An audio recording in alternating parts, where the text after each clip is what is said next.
Good weekend, everyone. Sunday. I've just been fairly busy even today. Had a call from one of our tenants, or my father's tenants, who passed away.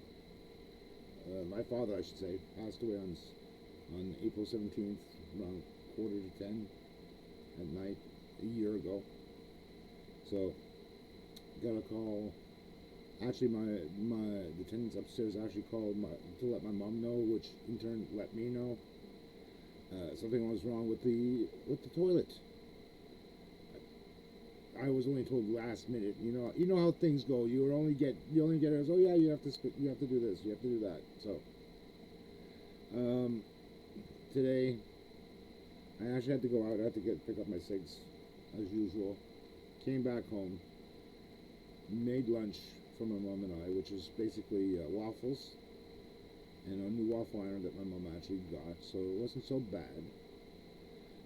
Got that done, did the cleanup, went upstairs, took a quick look, and I looked at it, and all it really was, it was something so easy peasy lemon squeezy, it hurts the brain.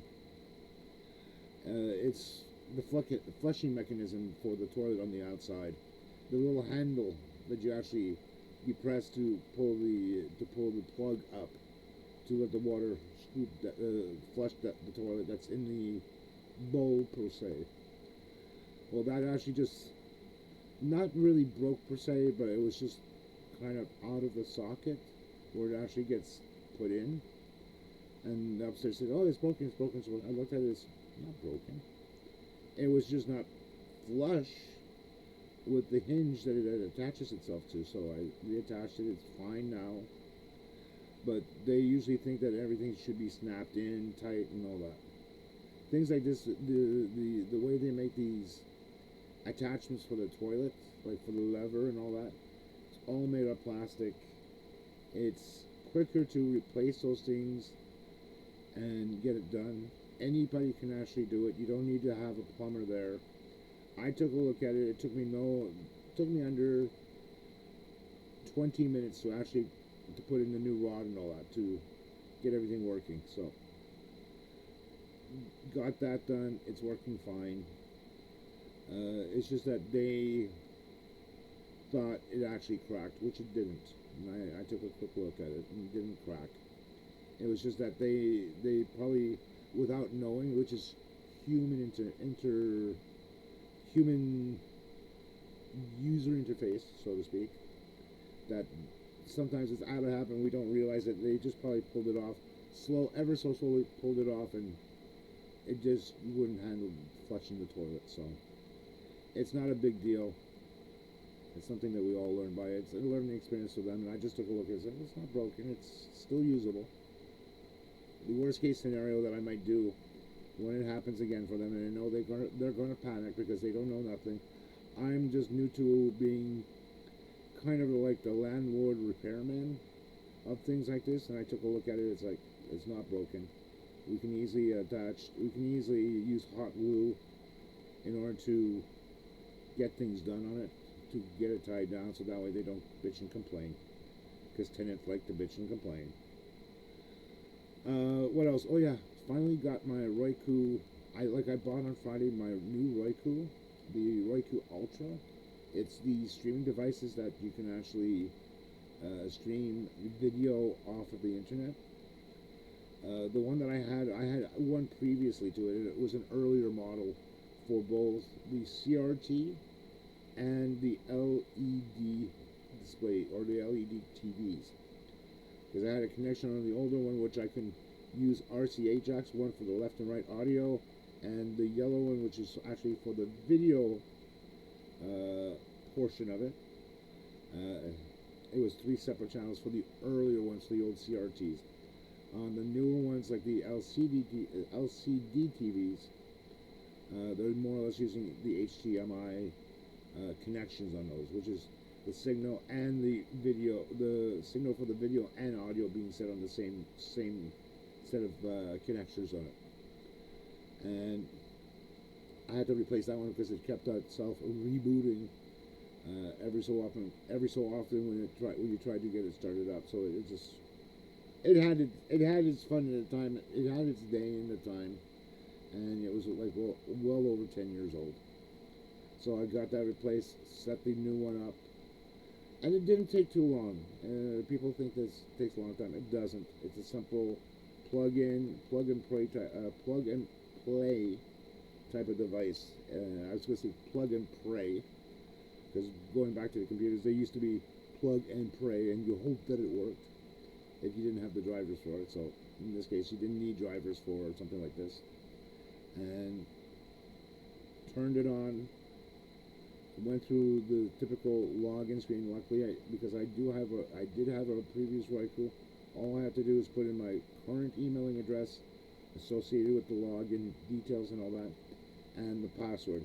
Once I got that that loaded in, it updated the firmware on it, rebooted it. Once the reboot was done, it went down and actually downloaded my profile that I have with Roku and the associated channels that I had originally on my previous one. So now I'm kind of happy that I have my streaming media player back, and I love it.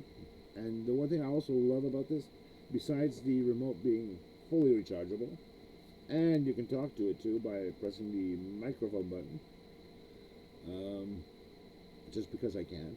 I don't have to use it. It's not as essential, but it's, you know, a little gizmo that us geeks love to fool around with,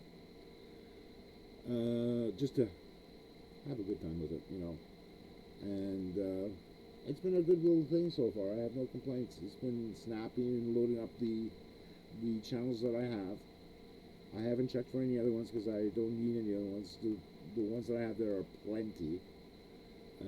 Some more than others. Others I do play around just to see what's there and see what movies they have. And I enjoy it. I really enjoy something like that. That's a nice alternative to the usual stuff that you have on the good old TV from your local service provider that provides those type of channels. And I'll say this as well.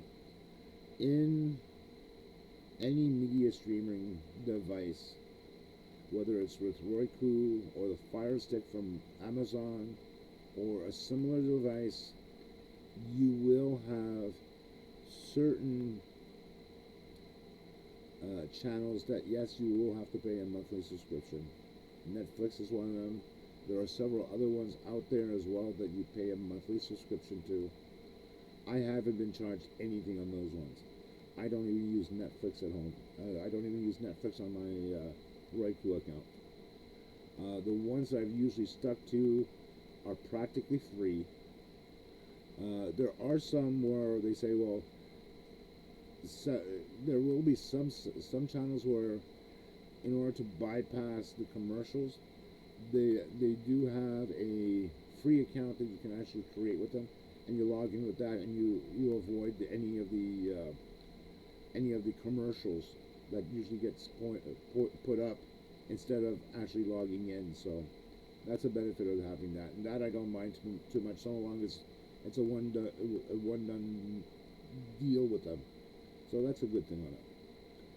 Other than that, doing laundry upstairs like every other week. I usually do. Every weekend I do some laundry. Trying to relax, and I'll be heading out during the week. I think either Wednesday, Thursday, to actually get my tires changed for my car, and also change my mother's tires on her car, to get the winter tires off and put the summer tires on, because it's that time of season that we should have our summer tires on and not our winter tires. So hopefully I'll be doing that during the week, and that will be usually in the morning. So I'll leave my car there, take a taxi home, come back with the other car and bring the other one back, and pick up my other one on Thursday or Friday, and then go from there. That would probably be the best way of doing it for me. Other than that, I figured I'd get you a small little video for Sunday afternoon, and just have some fun. Enjoy your weekends, okay? I'll catch you guys next week. Hopefully I'll have something better interesting to say. Catch you later.